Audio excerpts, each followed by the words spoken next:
morning, respected parents present here. The entire Vaishnav family and faculty welcome you to our online parents-teacher meeting conducted to reveal and present the whole of analysis the new education policy. I, Meena Bagora, got the privilege to host this meeting on behalf of Sri Vaishnav Higher Secondary School. Today, we are going to discuss about some key points of new education policy 2020. And the team of Vaishnav family is trying to present in front of you all and hope for the best. Let's highlight some key points, important features of the policy.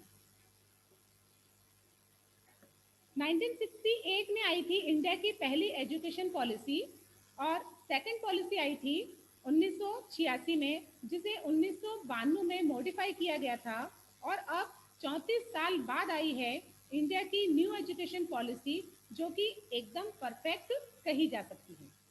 आज हम इसी education policy को analysis करेंगे। 2014 के election manifesto में थी ये new education policy. 2015 में कमेटी बनाई गई थी। इस कमेटी ने अपनी रिपोर्ट सबमिट की थी 7 मई 2016 को। The main objectives of the committee were to improve the quality of education, credibility of education, and addressing the gap in implementation. अक्टूबर 2016 में मिनिस्ट्री ने इस ड्राफ्ट पॉलिसी को रिलीज करके इस पर सजेशन मंगवाए थे, पर इन रिकमेंडेशन का कुछ ना हो सका। इसके बाद एक नई कमेटी बनाई गई जिसमें 9 मेंबर्स थे। इस कमेटी ने 2019 में नेशनल एजुकेशन पॉलिसी का ड्राफ्ट बनाया, जो फाइनली पास हुई एज नेशनल एजुकेशन पॉलिसी 2020। यदि हम इस पूरी एजुकेशन पॉलिसी की 3 सबसे बड़ी चेंजेस की बात करें तो पहला कि एचआरडी मिनिस्ट्री का नाम बदल करके मिनिस्ट्री ऑफ एजुकेशन कर दिया गया। दूसरा, गवर्नमेंट ने ये प्रपोज किया कि वो एजुकेशन में अपना जीडीपी इन्वेस्टमेंट 1.6% से इंक्रीज करके एटलीस्ट 6% करेंगे। तीसरा, ग्रॉस एनरोलमेंट रेशियो का फोकस किया गया और ये कहा गया कि 2035 तक इसे 50% तक इंक्रीज करेंगे।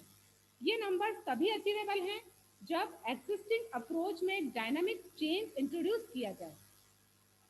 तो एक होलिस्टिक अप्रोच से इस पॉलिसी को बनाया गया है, जिसमें एकेडमिक, वोकेशनल और एक्स्ट्रा करिकुलर एक्टिविटीज को इक्वल फुटिंग दी गई है और पूरा फोकस ये किया गया है कि बच्चों को जिस एरिया में इंटरेस्ट है उस एरिया में वो अपना स्किल डेवलप कर सके और स्कूल कॉलेज से निकलने के साथ ही वे रियल वर्ल्ड के लिए तैयार रहें।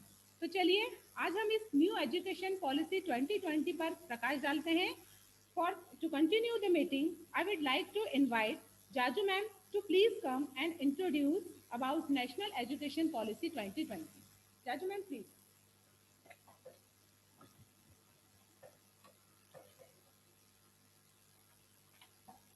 Thank you, Meena ma'am. First of all, I will request to all the parents, please mute your mic so you can hear me easily. In this meeting, I am going to introduce to you about new education policy 2020. Let's begin this meeting. शिक्षा का शाब्दिक अर्थ होता है सीखने और सिखाने की क्रिया, किंतु इसका व्यापक अर्थ देखें तो शिक्षा एक ऐसी सामाजिक प्रक्रिया है जिसका उद्देश्य विद्यार्थी की आंतरिक शक्तियों का विकास और व्यवहार को परिष्कृत करना है। शिक्षा के द्वारा ज्ञान व कौशल की वृद्धि कर एक विद्यार्थी योग्य नागरिक बनता है। राष्ट्रीय शिक्षा नीति सर्वप्रथम 1968 में इंदिरा गांधी जी के नेतृत्व में आई। उसके बाद दूसरी शिक्षा नीति 1986 में राजीव गांधी जी के नेतृत्व में आई, जिसमें 1992 में पीवी नरसिम्हा राव जी के नेतृत्व में कुछ संशोधन किए। शिक्षा की गुणवत्ता को बढ़ाने, नवाचार और अनुसंधान को बढ़ावा देने के लिए नई शिक्षा नीति की आवश्यकता थी। इस शिक्षण व्यवस्था को वैश्विक स्तर पर पहुंचाने के लिए शिक्षा नीति में परिवर्तन की जरूरत थी। शिक्षा प्रणाली में ऐसे इंसानों का विकास करना जो तर्कसंगत कार्य करने में सक्षम हो, जिसमें करुणा, सहानुभूति, साहस और लचीलापन, रचनात्मक कल्पना शक्ति, नैतिक मूल्य व आधार हो। इसी को ध्यान में रखकर सभी के परामर्श से नई शिक्षा नीति प्रधानमंत्री श्री नरेंद्र जी मोदी के नेतृत्व में आई। 34 साल बाद आई इस नई शिक्षा नीति में इतने बड़े बदलाव आए हैं कि इस एजुकेशन पॉलिसी को रिवोल्यूशनरी एजुकेशन भी कहा जा सकता है। यह शिक्षा नीति अंतरिक्ष वैज्ञानिक के कस्तूरी रंगन जी के नेतृत्व वाली समिति की रिपोर्ट पर आधारित है। इस समिति का गठन 2017 में हुआ। मई 2019 तक इस नीति का मसौदा कैबिनेट में प्रस्तुत किया गया, जिसे 29 जुलाई 2020 में मंजूरी मिल गई। न्यू एजुकेशन पॉलिसी में एडमिशन से लेकर कॉलेज के एजुकेशन कंप्लीट करने तक की प्रोसेस में पॉजिटिव और प्रोग्रेसिव चेंज लेकर आई है। इस नीति के तहत जो शिक्षा पहले 6 से 14 वर्ष के बच्चों के लिए आवश्यक थी, अब वह 3 से 18 वर्ष तक के बच्चों के लिए आवश्यक बन गई है। इस नीति में ह्यूमन रिसोर्स डेवलपमेंट यानी मानव संसाधन प्रबंध मंत्रालय का नाम बदलकर मिनिस्ट्री ऑफ एजुकेशन शिक्षा मंत्रालय कर दिया गया है। इस नीति के कुछ महत्वपूर्ण बिंदुओं पर जोर दिया गया है, जिसमें school education, language, higher education, technology, finance और इम्प्लीमेंटेशन है, जिसमें ज़्यादा focus school education, higher education और लैंग्वेज पर दिया गया है। नई शिक्षा नीति का उद्देश्य सभी छात्रों को उच्च शिक्षा प्रदान करना है। नई शिक्षा नीति में 5वीं कक्षा तक मातृभाषा या स्थानीय क्षेत्रीय भाषा में पढ़ाई का माध्यम रखने की बात कही गई है। लिखने पढ़ने जोड़ घटाव की बुनियादी योग्यता पर ध्यान दिया जाएगा। स्कूल पाठ्यक्रम में 10+2 की जगह 5+3+3+4 स्टेजेस का नया पाठ्यक्रम लागू किया जाएगा। एनईपी 2020 के तहत केंद्र व राज्य सरकार के सहयोग से शिक्षा के क्षेत्र पर देश के जीडीपी के 6% निवेश का लक्ष्य रखा गया है। नई शिक्षा नीति के तहत 2030 तक सफल मूल्यांकन अनुपात को 100% लाने का लक्ष्य रखा गया है। अतः यह शिक्षा नीति शिक्षा के क्षेत्र में बहुत अच्छा परिवर्तन है। इस परिवर्तन के द्वारा बालक के सर्वांगीण गुणों का विकास होगा, वह डिसीजन मेकिंग और क्रिटिकल थिंकिंग के योग्य होगा। For next topic I am inviting Mrs Haldar.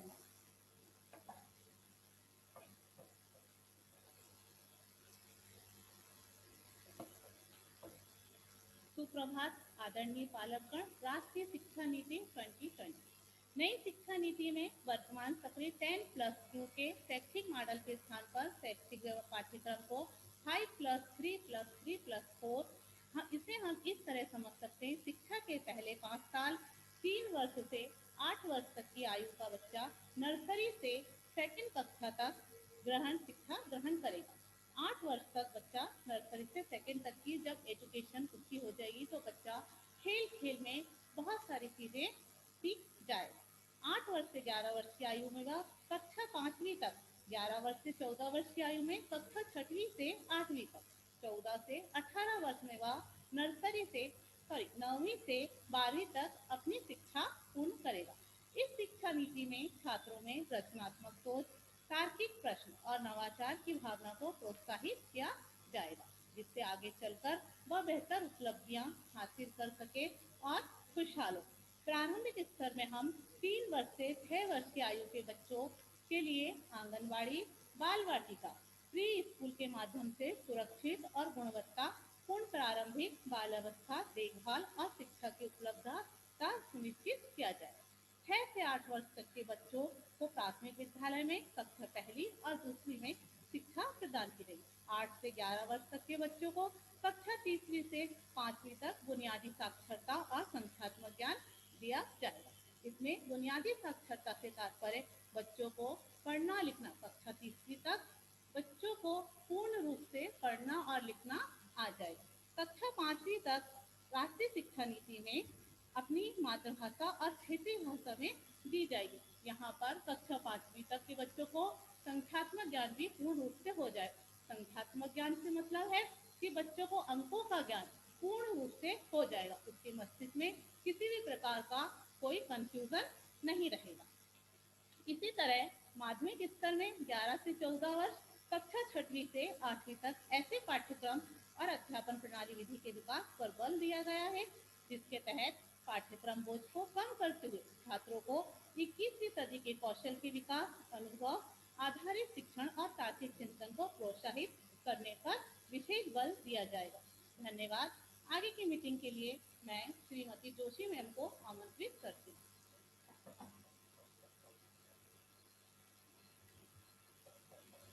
Thank you Haldar ma'am. Good morning to all. नई शिक्षा नीति में 5वीं कक्षा तक मातृभाषा, स्थानीय या क्षेत्र भाषा में पढ़ाई का माध्यम रखने की बात कही गई है। इसे 8वीं कक्षा या इससे आगे भी बढ़ाया जा सकता है। सार्वजनिक तथा निजी दोनों तरह के स्कूल इसकी अनुपालना करेंगे। यह सर्वविदित है कि छोटे बच्चे अपने घर की भाषा या मातृभाषा में सार्थक अनुदाहरणाओं को अधिक तेजी से सीखते हैं, समझ लेते हैं। इससे उनका ज्ञान और अधिक बढ़ेगा। सभी भाषाओं को एक मनोरंजक और संवादात्मक शैली में पढ़ाया जाएगा, जिसमें बहुत सारी संवादात्मक बातचीत होगी और शुरुआती वर्षों में पढ़ने और बाद में मातृभाषा में लिखने के साथ ग्रेड 3 और आगे की कक्षाओं में अन्य भाषाओं में पढ़ने और लिखने के लिए कौशल विकसित किए जाएंगे। नई शिक्षा नीति में स्कूली शिक्षा में अब त्रिभाषा फॉर्मूला चलेगा। इसमें संस्कृत भाषा के साथ अन्य 3 भाषाओं को का विकल्प रहेगा। 3 भाषा के इस फॉर्मूले में काफी लचीलापन रहेगा। किसी भी राज्य पर कोई भी भाषा थोपी नहीं जाएगी। भारत की भाषाएं दुनिया में सबसे समृद्ध, सबसे सुंदर और वैज्ञानिक हैं। इसके साथ ही शिक्षा प्रणाली में भारतीय भाषाओं को शामिल करने का एक उद्देश्य उन्हें सहेजना और मजबूत बनाना है। शिक्षा में स्थानीय भाषा शामिल करने में लुप्त हो रही भाषाओं को नया जीवन दान मिलेगा और बच्चों को अपनी संस्कृति से जोड़े रखने में मदद मिलेगी। Thank you for listening me. Now I would like to invite Mrs. Gupta ma'am to give you more information about NEP 2020. Thank you, ma'am. Good morning to all. Now I am going to explain about inclusive education, अर्थात समावेशी शिक्षा। तो सबसे पहले हम inclusive का अर्थ समझते हैं। इंक्लूसिव इंक्लूड से बना होता है, जिसका अर्थ है किसी चीज का पार्ट होना या किसी कार्य में भागीदार होना। वे स्टूडेंट्स जो किसी कारणवश एजुकेशन नहीं पा रहे हैं, नहीं प्राप्त कर पा रहे हैं, उन्हें किसी भी तरह एजुकेशन के लिए प्रोत्साहित करना, स्कूल तक लाना, शामिल करना, चाहे वह बच्चा डिसेबल हो, एबल हो, किसी भी जाति का हो, किसी भी धर्म का हो, किसी भी रंग रूप का हो, किसी भी शहर का हो, गांव का हो, अमीर हो, गरीब हो, वो इस चीज में कोई मायने नहीं रखेगा। सिर्फ उसे एक समान एक साथ शिक्षा प्रदान की जाए। एजुकेशन का अर्थ एजुकेशन जो है वो लैटिन वर्ड एडुकेटम पर बेस्ड है। इसका अर्थ टीचिंग के लिए किया गया एक्ट। टीचर बच्चों को पढ़ाने के लिए क्या कर रहा है, उन्हें कैसे समझा रहा है, उन्हें समझ में आ रहा है नहीं आ रहा है, ये होता है एजुकेशन। उनकी बात बच्चों को समझ में नहीं आई या आई, ये हम साधारण तरीके से हम ये कह सकते हैं कि एजुकेशन ऐसा प्रोसेस है जो बच्चों को लर्निंग सिखाता है, उनके डाउट्स क्लियर करता है। इस तरीके से इंक्लूसिव एजुकेशन शिक्षा के क्षेत्र में समावेशी शिक्षा का विद्यालय के पुनर्निर्माण की वह प्रक्रिया है जिसके लक्ष्य सभी बच्चों को शैक्षणिक और सामाजिक अवसरों की उपलब्धता प्रदान करने के। यह बच्चों को नहीं बल्कि बच्चों के लिए अनुसार परिवर्तन करने की शिक्षा है। प्रोफेसर बूथ एंड एंस्काउ के अनुसार विद्यार्थियों की भागीदारी बढ़ाना और उनको बाहर निकलने के चांसेस को कम करना। स्कूल का एनवायरनमेंट इस तरीके से हो कि जहाँ बच्चा खुशी खुशी आकर पढ़ना चाहे। कुछ बच्चे ऐसे भी होते हैं जो हफ्ते में 2 दिन विद्यालय आते हैं और बाकी हफ्तों तक छुट्टी बनाते हैं। तो टीचर की जिम्मेदारी यह होती है कि उन्हें विद्यालय में आने के लिए तैयार करना, उन्हें प्रोत्साहित करना और उन्हें यह बताना कि आपको जो भी परेशानी आप हमारे पास आकर कभी भी पूछ सकते हैं, आपके लिए हमेशा तैयार हैं। यह सभी शिक्षा प्रणाली में आता है। तो आइए अब कुछ इसके सिद्धांतों के विषय में जानते हैं। इसका पहला सिद्धांत है समानता का सिद्धांत। हर बच्चे को एजुकेशन प्राप्त करने का हक होता है, चाहे वह अमीर हो या गरीब हो, एक शहर का हो, गांव का हो, किसी भी जाति का हो, किसी भी धर्म का हो। कक्षा में आवश्यक नहीं कि हर बच्चे का मेंटल लेवल एक जैसा हो। हर बच्चा जरूरी नहीं कि होशियार हो।